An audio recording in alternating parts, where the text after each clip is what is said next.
காலையில் ஒரு 6:30 மணிக்கு மேலே தான் இன்றைக்கி கிச்சனில் போய் வேலையை ஸ்டார்ட் பண்ணியிருந்தேன். சூடாக இட்லி ஊற்றிட்டு நேற்று வச்ச மீன் குழம்பு சூடு பண்ணி காலைல சாப்பிட கொடுத்தாச்சு. மதியம் லஞ்ச் பாக்ஸ்க்கு வந்து ஒரு கம்ஃபர்ட்டான சிம்பிளாக செய்யக்கூடிய கொத்தமல்லி சாதம் தான் ரெடி பண்ணியிருந்தேன்.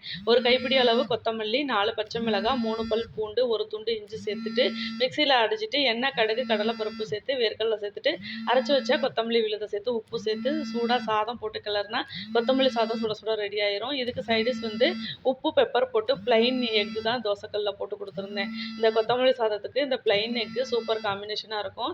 ஸ்கூலுக்குலாம் அனுப்பி விட்டுட்டு கொஞ்ச நேரம் ஃபோன் எடுக்கலான்னு சொல்லிட்டு எடுத்தா ரீல்ஸ் பார்க்க இன்ஸ்டாகிராம் பக்கம் போகன்னு சொல்லிட்டு 2 மணி நேரம் எப்படி தான் போச்சுன்னே தெரியல. மனசு வைன்னு தான் சொல்லுது, ஆனால் ஃபோன் என்னை பாருன்னு சொல்கிற மாதிரியே இருக்குது. என்னடா எனக்கு வந்த சோதனைன்னு சொல்லிட்டு வேலையில் அப்படி இப்படி இருக்குன்னு சொல்லிட்டு கடகடன்னு பாத்திரம் விளக்க, துணி மடிக்க, வீடு பெருக்குன்னு சொல்லிட்டு பொறுமையாக செய்ய வேண்டிய வேலையை கடகடன்னு செய்ய வேண்டியதாகிடுச்சு. சரி, ஃபோன் அவசியம்தான், அதையும் லிமிட்டாக யூஸ் பண்ண கற்றுக்கணும். எவ்வளவோ பண்ணிட்டோம், இதை பண்ண மாட்டோமா?